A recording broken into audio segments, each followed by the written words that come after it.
¿cuántos tienen un año de cristiano? Un año de cristiano, haber aceptado a Cristo en su corazón. Nadie. 2 años. 2 años de haber aceptado a Cristo en su corazón. 3.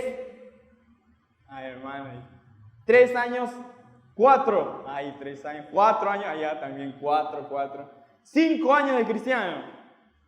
6. Allá, hermana. 6 años. Me siento regateador. ¿Alguien tiene ya 20 años de haber aceptado a Cristo en su corazón? Más de 20 años de cristiano. Ahí. Bien, 20 años. Más de 20 años de haber aceptado a Cristo en su corazón. ¿Sabe? Cuando uno va conociendo más al Señor a través de los años y a través de las experiencias, uno va más convenciéndose de que debe vivir por Él. Uno se va convenciendo más de que no hay mejor vida que la que vivir agradándole a Él. ¿Sabe? Y esto se hace a través de las experiencias y a través de su palabra, cuanto más lo conocemos. Pero sobre todo, cuando nos pasan problemas. Claro, ponte a pensar, justo en los momentos más difíciles de nuestra vida, en los cuales ya sea por torpeza nuestra, por pecado, o sea por situaciones de la vida donde necesitábamos más al Señor, es ahí donde más vamos a Él y suplicamos su presencia, vamos a Él, nos derramamos muchas veces y pedimos, Dios, mira, he intentado por todos lados una solución a esto y a veces Dios es la última opción para algunos. Pasa. Y vamos y rogamos por mucha misericordia de Dios y Dios nos escucha. Dios nos extiende su mano. Y pasa algo asombroso, lo ilógico se hace lógico, lo que imposible se hace posible y nuestra fe se va afianzando. Vamos creyendo más en Él y decimos, Dios, tú existes, tú eres real, creo en ti, quiero vivir para ti. No hay mejor vida que la que vivir agradándote. O no sé también si te ha pasado el hecho de que muchas veces has dudado de la existencia de Dios. Creo que pasa, en las cuales nos ponemos a pensar, nuestra fe tambalea y decir, oye, ¿y si todo es una farsa? ¿Y si de verdad Dios no existe? ¿Y si lo de Cristo, lo que dicen, no es tan real como parece? Y nos ponemos a dudar muchas veces. Y luego Dios, ¡pum!, nos sorprende con algo y decimos, sí, Dios existe, es real. Debo apuntar esto en mi agenda acá, apuntar y decir, Dios existe, es tan real. Y nuestra fe se va afianzando cada vez más. Vamos diciendo, Dios, no hay mejor vida de que es la que vivir para ti. ¿Sabes? Hay esos avivamientos en nuestra vida. ¿Dónde lo he visto bastante? Es en los campamentos que tenemos de adolescentes y jóvenes, en los cuales los adolescentes van por una semana a un lugar y, ¿sabes? Se prepara un buen tiempo, predicadores, música, se prepara tiempo de consejerías, muchas aplicaciones en los retos y se prepara todo un tiempo en los cuales ellos experimentan a Dios, donde conocen más y ellos van tan convencidos, han venido de Lima con su pasado y tienen tantas cargas, tantos pecados allí que van allí al campamento y es ahí donde tienen un encuentro con Dios y dicen, ¿saben? Yo voy a ir a Lima y voy a llegar diferente. El pecado con el que vine, pues esto lo dejo atrás. Ni más lo vuelvo a hacer. Yo llego a Lima y yo soy diferente. Y llegan a Lima y ¿sabes cuánto les dura a veces a algunos? Una semana, un mes. Y luego en el pecado que dijeron, ya no, nunca más vuelvo a hacer esto, es en el mismo pecado que han caído. Y lo llevan así tiempo tras tiempo. Y entonces tenemos esta lucha, ¿no? Entre Dios, quiero agradarte en verdad con todo mi corazón. Quiero vivir para ti. Quiero hacer las cosas correctamente. Pero también tenemos la lucha de que está nuestra lucha con el pecado a la vez. Y entonces entendemos al apóstol Pablo cuando en Romanos 7:18 decía, miserable de mí. ¿Quién me librará de este cuerpo de muerte? Y él lo decía con tanto énfasis diciendo, porque quiero hacer lo bueno, pero termino haciendo lo malo, porque sé que quiero agradarle, porque sé que quiero vivir para Él, pero termino haciendo justamente lo que sé que no debo hacer. Y está en esta lucha, en la lucha que todos estamos, en la cual queremos agradar a Dios, pero tenemos una lucha con el pecado día a día. ¿Y qué hace el pecado en nuestras vidas? Pues nos hace vivir de manera miserable. Porque a pesar de que nosotros somos salvos, y gracias a Dios la salvación depende de Él, depende de su fidelidad, de su carácter, porque el hombre es tan inconstante que un día dice algo y al siguiente día dice otra cosa. O un día decidió eso y después se desanimó y va por el otro lado. Pero Dios no es así. Dios es fiel a su palabra. Él permanece para siempre. Y nuestra salvación se basa en Él. Gracias a Dios. Porque si se basara en nosotros, hace tiempo ya que lo hubiéramos perdido. Porque Dios no se deja llevar por las emociones. No es como que cuando a ti alguien te ofende, cuando alguien te hace algo daño y te dice, oye, perdóname. No, espérate, dame mi espacio. 5 minutos y voy a ver si te perdono. ¿No? O como las chicas, ¿no? No me hables, no me toques. Y ahí está uno, está bien, no su espacio. Ha ocurrido un problema, algo así. Pero no, el Señor no es así. ¿Te imaginas tú que estás orando y Dios, perdóname por lo que acabo de... Y Dios, espérate, deja de orar un rato, dame 5 minutos que se me pase y luego voy a ver si te perdono. No, Dios no es así. El carácter de Dios no es así. Dios es un Dios que perdona en el acto. Es un Dios que se place en extender misericordia, porque su carácter es así. Gracias a Dios, nuestra salvación se basa en su carácter. Y sabes, la gracia no solamente está en la salvación. La gracia nos acompaña día a día. Porque si no fuera por su gracia, hace tiempo que nosotros hubiéramos sido consumidos. Pero la misma Biblia dice, por su misericordia no hemos sido consumidos. Su gracia nos ayuda día a día en la santificación. ¿Sabes? A pesar de que somos salvos, luchamos día a día con el pecado. Hace que nos duela tanto. Cuando alguien de verdad quiere agradar al Señor, el pecado le duele tanto, de verdad causa tanto dolor en su vida, que no puedes vivir con el pecado. No puedes. Te duele de verdad. Y el pecado quiere hacer nuestras vidas miserables. Quiere hacer que no miremos con transparencia a las personas, y mucho menos a Dios. Porque al comienzo pasa que, ¿sabes? Nosotros sabemos, estamos convencidos, y la Biblia dice en 1 Juan 9 que Él es fiel y justo para perdonarnos. Lo sabemos. Cuando cometemos un error, vamos ante el Señor, Señor, perdóname. Y el Señor nos perdona. Luego volvemos a caer en lo mismo, y vamos al Señor, ¿y qué crees? El Señor nos vuelve a perdonar. Y luego fallamos una vez más, y Dios va a seguir haciéndolo. Entonces el problema no está en Él, en su carácter, ¿sabes? El problema está en nosotros. Porque si de verdad queremos agradarle, el pecado nos va a doler. ¿Y sabes qué causa en nuestra vida muchas veces? No sé si te ha pasado, pero antes de orar dices, ¿cómo voy a presentarme delante de Dios ahora? Si ya le he dicho que no iba a caer en lo mismo y otra vez tengo que hablarle de lo mismo. Y vamos así. Y a veces causa de que nosotros ya ni nos acerquemos a Dios, porque nos remueve tanto la conciencia y el dolor, que crea esto una pared para poder adorarlo con limpieza. Esto hace el pecado, hace que el cristiano viva una vida miserable, lejos de su Dios. No hay mejor ilustración, creo yo, que la del hijo pródigo, cuando él estaba lejos de su padre, en un charco con puercos, todo sucio, asqueroso, apestando, y viendo en sus manos toda asquerosa y diciendo, mira en lo que estoy. Esto hace el pecado. Mira lo que tengo. Esto hace el pecado. Quiere hacernos vivir una vida miserable. ¿Qué hacer con estos pecados? ¿Sabes cuál es lo más penoso, hermano? Que muchas veces esos pecados son los mismos recurrentes en nuestra vida. Son los mismos. Y luchamos día a día con lo mismo, mes tras mes. Y algunos llevan luchando con ese mismo pecado año tras año. Y aún no han tratado con el tema. ¿Qué hacer con eso? ¿Cómo? Ahora, podría hacerte pensar de que esto dependiera de nosotros, ¿no? No, depende totalmente de su gracia. Depende cada gota que derramó Él, se ha armado un manantial de gracia. Pero, y entiéndeme bien esto, pero requiere que nosotros seamos determinados, firmes en nuestras decisiones y muchas veces radicales a la hora de decidir. ¿Por qué? Porque la santidad cuesta, hermano.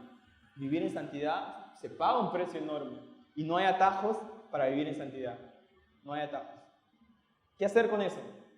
Pues bien, es de lo que quería hablar el día de hoy.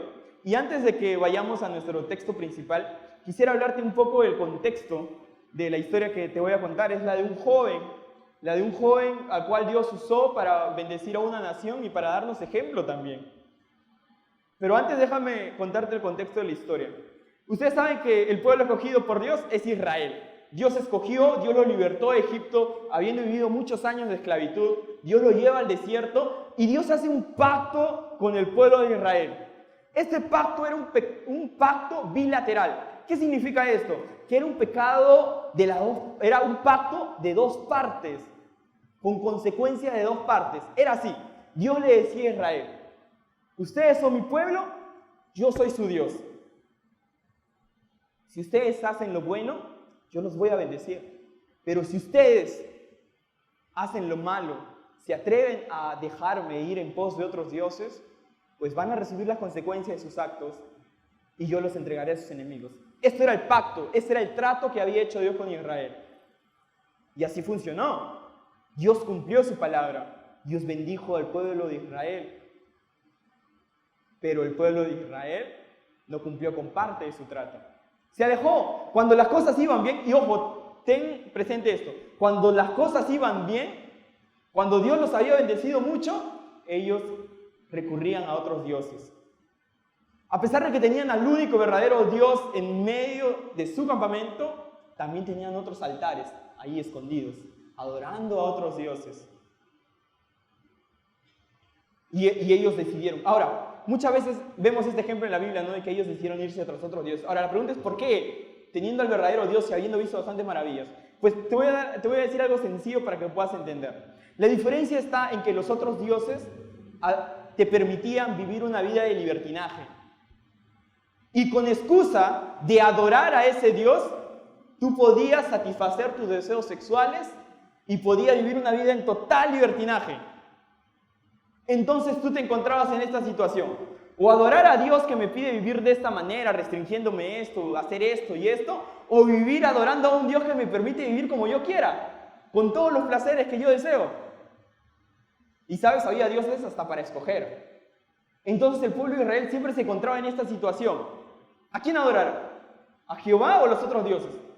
Bueno, ellos decidieron siempre optar por los otros dioses. Y desde el Génesis, desde el Éxodo hasta los Jueces, tú vas a encontrar la misma situación repitiéndose. ¿Cómo era? Que cuando todo le iba bien, ellos iban tras otros dioses, luego Dios los entregaba a sus enemigos, luego ellos clamaban a Dios y Dios era movido a misericordia. Porque así es el carácter de nuestro Dios. Movido a misericordia una vez más, escuchaba el clamor y veía el sufrimiento de su pueblo y les extendía su brazo de misericordia. Y una vez más los salvaba. Enviaba, para ser más exacto, un juez del cual los salvaba de sus enemigos y una vez más volvían a la oración al Señor. Pero luego pasaba otro tiempo y volvían tras otros dioses, sufrían, clamaban a Dios, Dios los escuchaba, enviaba un juez, los liberaba y otra vez ellos venían a la oración al Señor, pero luego iban tras otros dioses y sabes, y así pasó un círculo. Lo mismo y lo mismo. Dios bendiciéndolo, ayudándolo y ellos alejándose y una vez más suplicando y otra vez Dios extendiendo su misericordia. ¿Sabes cuánto pasó esto? Desde el Éxodo hasta el rey David, 500 años. 500 años viviendo en este mismo pecado. Así que si tú luchas día a día con un pecado, imagínate 500 años con el mismo tema. Para ser exactos, el pecado del pueblo de Israel era la idolatría. Era el pecado por el cual Dios juzga en todo el Antiguo Testamento, la idolatría. Luego Dios levanta a su siervo David, un hombre conforme al corazón de Dios, dice. Un hombre imperfecto también, pero decidido a querer adorar a Dios. Restaura la adoración, trae el arca del pacto y pueden adorarle una vez más. Y adoran al Señor. Y por un tiempo la cosa iba bien, bueno, hasta que murió David. Le sucede su hijo Salomón, arman el templo, pero la Biblia misma habla de Salomón diciendo que se fue tras otros dioses. Las mujeres lo hicieron llevar tras otros dioses y Dios permite que el pueblo se divida una vez más entre la nación del sur y la nación del norte, Judá e Israel. ¿Sabes? Desde allí hasta que se acabó, pasaron unos 400 años más. Y sabes, la cosa era peor. la cosa era peor. La Biblia misma se nos encarga de decir que cada rey que se levantaba de las dos naciones era cada vez peor que el anterior. Y cada rey traía sus otros dioses y otra vez volvían a lo mismo. En total, 900 años de vivir en pecado de idolatría. Y nunca se había tratado de ese tema. Ahora, si tú esperas que el pecado se te va a ir así de la nada, pues déjame decirte que no es así. Hay que tratarlo. Hay que tratarlo muchas veces. Ojo, y no olvidando la gracia de nuestro Dios, que está ahí extendida para nosotros. Porque no depende de nosotros. Y gracias a Dios que así es. Que no depende de nosotros y que no es en nuestras fuerzas, sino es en la mucha gracia de Dios. Muy bien, en este contexto es que sucede nuestra historia. Y por favor, quisiera que vayas conmigo a Segunda de Reyes, capítulo 22. Y como te dije, habla la historia de un joven que Dios usó para bendecir una nación.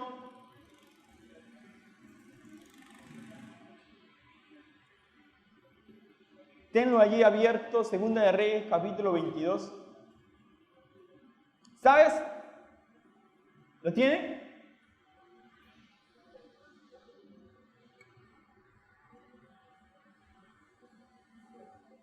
Así como hubieron reyes malos, reyes que decidieron vivir lejos de Dios e ir tras otros dioses, la Biblia también se encarga de mostrarnos reyes que vivieron queriendo hacer la voluntad del Señor conforme a sus caminos. Y estos reyes son Asa, Josafat, Joás, Amasía, Usía, Jotam y Ezequías. Se nos dice que eran hombres que querían agradar a Dios con todo su corazón. Pero ¿sabes qué también dice acerca de estos hombres? Versos después, de cada uno de ellos, se nos dice, pero aún así, no derribaron los lugares altos.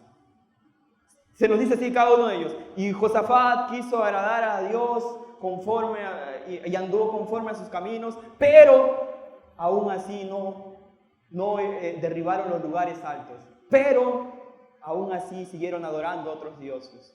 Y ¿sabes? Esto era como, Señor, quiero adorarte, quiero vivir para ti, quiero hacer las cosas correctamente, pero tengo ahí algo escondido ahí. Un pecado que no lo he tratado aún. Señor, quiero vivir para ti, de verdad, pero sigo teniendo ahí mi música mundana. Sigo teniendo actos que ofenden a Dios. Sigo diciendo groserías. Sigo viviendo una vida doble. Tenían las intenciones de querer adorar a Dios, pero no eran radicales en aquellas decisiones. ¿Por qué? Porque Dios primero va trabajando con pecados grandes en nuestra vida, algo vistoso, pero luego Dios va puliéndote y va tratando detalles y detalles. Y muchas veces nosotros no dejamos que Dios actúe en esos detalles. Uno de estos hombres que quiso agradar a Dios con todo su corazón es este jovencito de 8 años. Sus padres eran reyes malos, pero ¿sabes? Este hombre se llamaba Josías. Este rey es Josías. ¿Tienes capítulo 22, verso 1?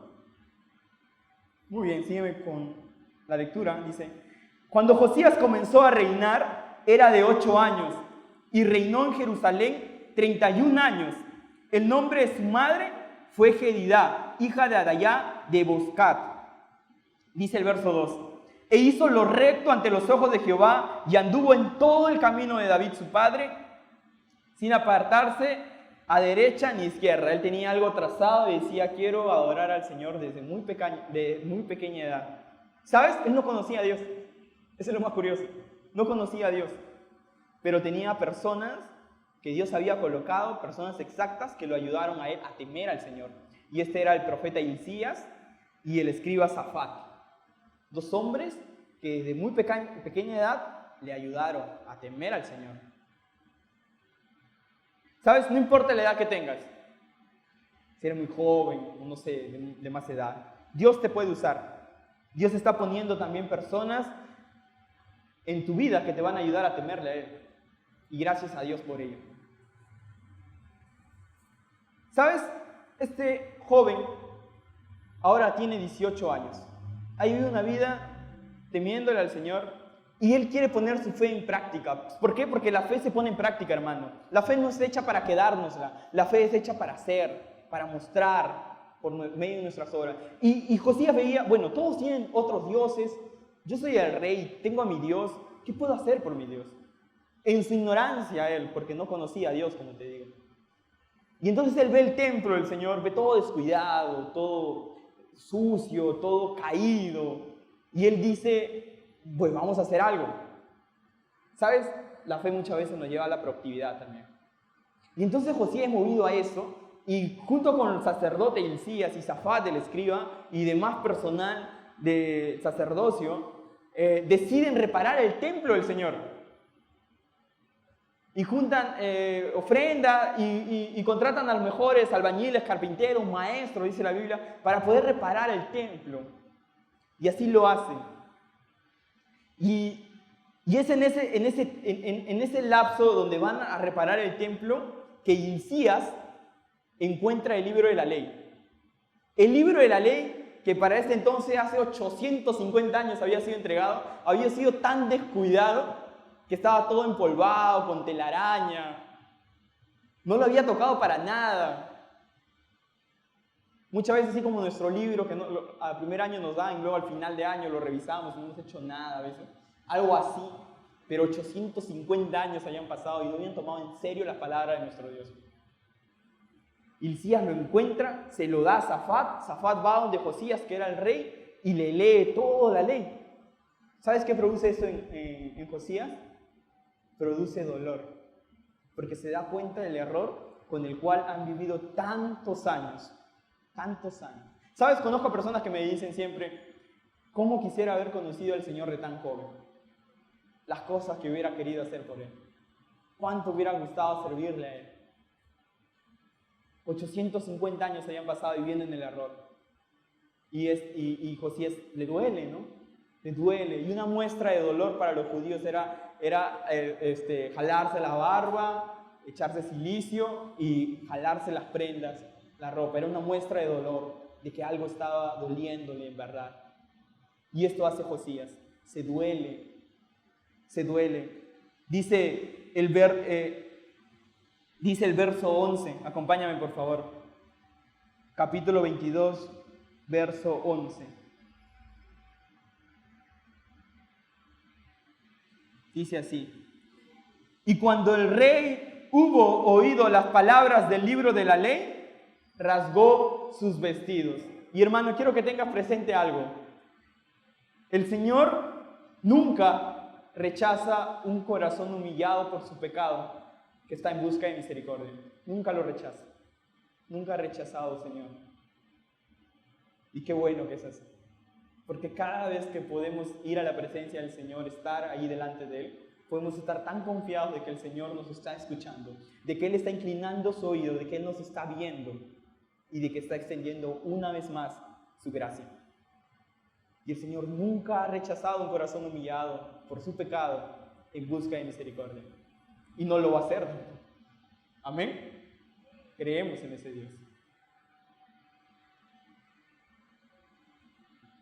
Luego de esto, Josías, de haber sido dolido, él va y le dice al sacerdote Hilcías, le dice, vayan y pregunten por mí, qué es lo que está pasando, qué podemos hacer. Van con un profeta y el profeta les dice, sí, exactamente, lo que dice el libro de la ley es verdad y ustedes van a recibir las consecuencias de sus pecados, pero, como te dije, Dios nunca rechaza un corazón humillado. Lee conmigo, por favor, el versículo 18, verso 18. Verso 18 del capítulo 22 dice así: mas el rey de Judá, que os ha enviado para que preguntéis a Jehová, diréis así: así ha dicho Jehová, el Dios de Israel, por cuanto oíste las palabras del libro y tu corazón se enterneció y te humillaste delante de Jehová cuando oíste lo que yo he pronunciado contra este lugar y contra sus moradores, que vendrán a ser asolados y malditos, y rasgaste tu vestido y lloraste en mi presencia, también yo te he oído, dice Jehová. Por tanto, he aquí yo te recogeré con tus padres y serás llevado a tu sepulcro en paz y no verán tus ojos todo el mal que yo traigo sobre este lugar. Y ellos dieron al rey la respuesta. Sí, un Dios justo que iba a cumplir su palabra, pero también un Dios lleno de gracia y misericordia, que iba a permitirle a Josías no ver esto. ¿Por qué? Porque estaba la actitud del corazón, de un corazón sincero que de verdad quería adorar a Dios. El Señor nunca rechaza un corazón humillado por su pecado y en busca de misericordia. Ahora, ¿qué hace Josías después de esto? ¿Sabes? El rey Josías va a hacer algo que otros hombres no se habían atrevido a hacer por más de 850 años. Va a hacer esto, va a reunir a todo el pueblo, desde el más pequeño hasta el más grande, a todos, y va a reafirmar una vez más un pacto con el Señor. Ya lo había hecho David, ya lo había hecho Salomón, ahora lo va a hacer él. Y va a decirle de esta manera, acompáñame por favor en el verso 3 del capítulo 23 de Segunda de Reyes. Segunda de Reyes 23, versículo 3.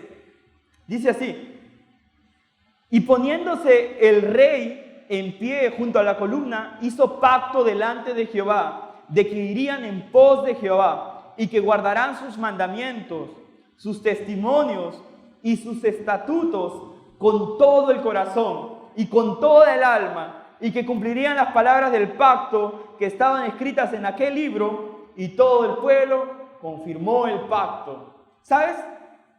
Un arrepentimiento genuino nos lleva a acciones radicales. Porque si no te lleva a actuar tu arrepentimiento, pues no fue arrepentimiento, fue remordimiento. Esto es lo que hace el pecado. A veces solamente trae remordimiento. ¿Sabes? Remordimiento tiene un nombre cuando mata. Le duele, ¿no? Se siente culpable, mal. Pero luego cuando vuelve a matar, el remordimiento ya es menos. Luego cuando vuelve a matar, ya no hay casi nada de remordimiento. Y esto hace que el corazón de este hombre se vuelva tan duro que ya no tiene nada de remordimiento. ¿Sabes? El pecado hace lo mismo en nuestra vida, si no hay arrepentimiento. Solamente trae remordimiento, dolor, pero luego cuando volvamos a pecar, ya no hay tanto remordimiento, luego ya no hay tanto remordimiento, luego ya no hay nada de remordimiento que nos hace parecer que ya es normal, que se puede vivir una vida cristiana con estos pecados. Porque así como este hombre que ya asesinó, así pasa en nuestro corazón. Se ha acostumbrado al pecado. Josías va a llevar su fe a la acción. Va a llevar su arrepentimiento genuino a actuar radicalmente. ¿Y qué es lo que va a hacer Josías? Pues dice el versículo 4 hasta el verso 30, que nos narra toda la vida de Josías, nos habla de las acciones, de las reformas que va a hacer este hombre. Porque va a hacer algo radical. Nos tomaría mucho tiempo el leer todo, pero déjame decirte los verbos, las acciones que Josías hizo. Por ejemplo, él sacó, quemó, quitó, sacó, quemó, derribó, profanó, quitó, quemó, derribó, quemó, corrió, arrojó, profanó, quebró, destruyó, quemó, sacó, quitó, quemó, barrió. Todo esto nos habla de acciones de destrucción total. ¿Por qué? Porque en el templo del Señor habían prostitutas. ¿Y él qué hizo? Las quemó. Habían sacerdotes a Baal, los tuvo que sacar, algunos los degolló, todos los utensilios que habían sido colocados para otros dioses, pues los quitó, los eliminó, barrió, quitó, o sea, fue radical en actuar, porque de verdad quería agradar al Señor. Tuvo que hacer cosas diligentemente. Ahora, no quiero que te confundas, hermano, y pienses de que la santidad depende de nosotros, de que es algo que yo debo hacer para vivir santamente. No, la santidad depende del Señor, como te dije, de la mucha gracia que Él tiene para con nosotros, porque le fallamos siempre. Le fallamos siempre. Y gracias al Señor dice que por su misericordia no hemos sido consumidos, porque hace tiempo que ya por nuestros errores hubiéramos sido consumidos. Pero por la mucha gracia, y depende de la santificación, pero también requiere nuestra determinación para evitar ciertas situaciones, para ser radical y tajante en muchos actos que nos llevan al pecado. ¿Sabes? Tengo un amigo, el otro día, la semana pasada, yo estaba acá en la iglesia, prácticamente vivo en la iglesia, y él me habla por WhatsApp, me dice, con el lenguaje que usamos los jóvenes, ¿no? Oye viejo, ¿estás en la iglesia? Claro, le digo, ¿qué fue? Lenguaje juvenil. Y me dice, oye, ¿tú crees que puedo ir a bañarme? Y a bañarte en la iglesia, que no hay agua en tu casa, le digo así, bromeando, ¿no? No, es que me ha pasado algo y quiero ir allá. Ah, ya ven, normal, le digo. Y al rato viene, toca la puerta y me dice, oye, ¿tienes sandalia? Ah, claro, sí tengo sandalia. Allá. Oye, ¿tienes champú? Sí, también tengo champú. Y después me dice, ¿tienes toalla por si acaso? Cosas así. Yo no sé por qué quería bañarme, yo bromeando, ¿no? ¿Por qué quiere bañarte en la iglesia? El agua de la iglesia no es santa, por si acaso. Es potable, igualito que todo Puente Piedra. Y me dice, no, es que no le voy a hacer explícito en contarle todo, pero él me explica diciendo, ¿sabes? No quiero estar solo en mi casa, no hay nadie. Y yo prefiero venir acá y bañarme acá y no tener problemas. ¿Sabes? Él estaba haciendo cosas radicales para no caer en pecado. ¿Sabes? Para algunos parecerá ridículo, hasta gracioso, tonto, pero él estaba haciendo como Josías estaba haciendo. ¿Sabes? Si Josías hubiera estado en nuestra época, ¿sabes cómo hubiera sido catalogado a Josías? Como un intolerante, como un irrespetuoso, como una persona falta de entendimiento porque no soporta a las demás. Así hubiera sido catalogado Josías. Un hombre que estuvo en un puesto de decisión porque tenía 18 años y tenía que ir en contra del pueblo, porque el pueblo tenía todos los altares. Y él estaba entre la aprobación de mi pueblo o la opinión de Dios. En eso se encontró este hombre. ¿Qué crees que decidió? Obviamente decidió agradar más a Dios que lo que pudieran pensar el resto. Fue radical, tomó la decisión de querer agradar a Dios y su arrepentimiento no quedó ahí, sino que lo llevó a la acción.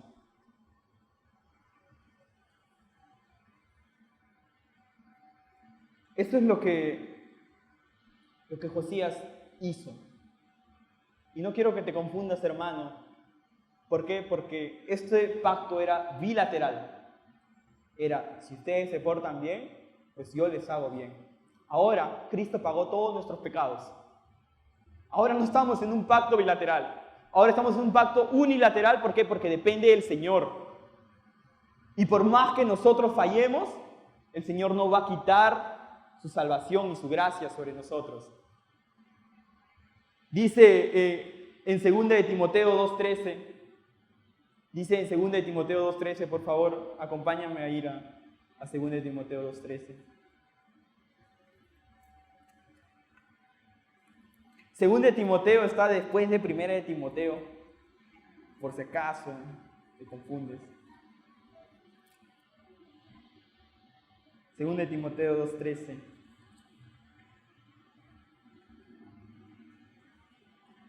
Según de Timoteo 2:13 dice, si nosotros fuéramos infieles, Él permanece fiel. Él no puede negarse a sí mismo. Gracias al Señor que nuestra salvación y nuestra santificación depende de Él. Porque si dependiera de nosotros, por cuán infieles hubiéramos sido, pues no llegaríamos a nada. Pero depende de Él, porque Él permanece en su decisión.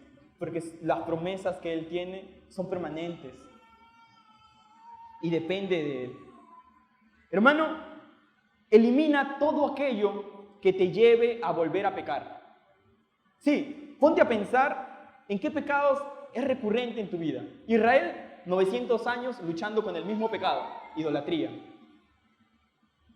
Ponte a pensar en los pecados recurrentes que hay en nuestra vida y qué altares debo eliminar. Así como Josías, que fue radical, eliminar. No diciéndole, Señor, quiero adorarte, pero tengo los altares ahí todavía. No, sino, Señor, quiero adorarte y estoy dispuesto a eliminar todo altar con tal de glorificar tu nombre. ¿Qué cosas? ¿Sabes? Así como este joven que te mostraba el ejemplo, él tuvo que venir a bañarse de otro lado. Muchas veces vamos a tener que eliminar contactos, vamos a tener que dejar de frecuentar personas, vamos a tener que evitar ciertas situaciones para no entrar en tentación, vamos a tener que dejar algún tipo de música, vamos a tener que dejar algún tipo de contenido, algunos vamos a tener que apagar los datos a altas horas de la noche. Vamos a tener que ser radicales si está en nuestro deseo el querer agradar a Dios. Un arrepentimiento genuino te lleva a acciones radicales. Si no hay eso, entonces solamente fue remordimiento. Ten por alta la opinión de Dios, de su palabra, que lo que las personas puedan opinar en su criterio. Y hermano, no hay atajos para vivir en santidad. Cuesta. Este joven estaba pagando el precio. ¿Tú estás dispuesto a pagar el precio por vivir una vida en santidad? El Señor nos ha dado tantos recursos.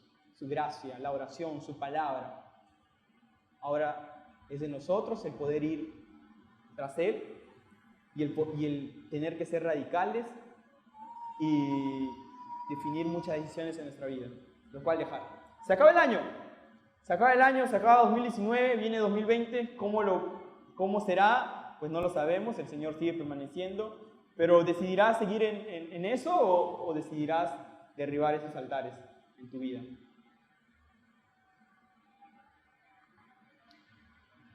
¿Cómo fue recordado Josías? Pues acompáñame en Segunda de Reyes, capítulo 22. Segunda de Reyes, capítulo 23, por favor. Versículo 25. Y no quiero exaltar el nombre de Josías, quiero exaltar el nombre del Señor. Pero quiero que veas lo que se dice acerca de él, porque Dios honra a los que le honran. Dice el versículo 25, capítulo 23, versículo 25.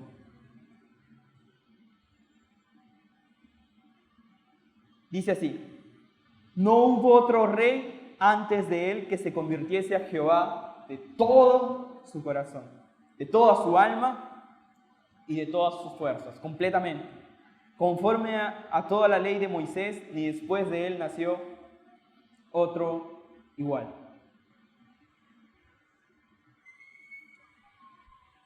En primera de Pedro 1, 13 y 16, no lo busques, lo voy a leer, dice: por tanto, ceñid los lomos de vuestro entendimiento, sed sobrios y esperad por completo en la gracia que se os traerá cuando Jesucristo sea manifestado. Como hijos obedientes, no os conforméis a los deseos que antes teníais estando en vuestra ignorancia, sino como aquel que os llamó es santo, sed también vosotros santos en toda vuestra manera de vivir, porque escrito está: sed santos, porque yo soy santos. Y hermano, vamos a fallar, pero tenemos un Dios que está ahí dispuesto una vez más a extender su gracia en este largo camino por la santidad. Amén. Vamos a orar.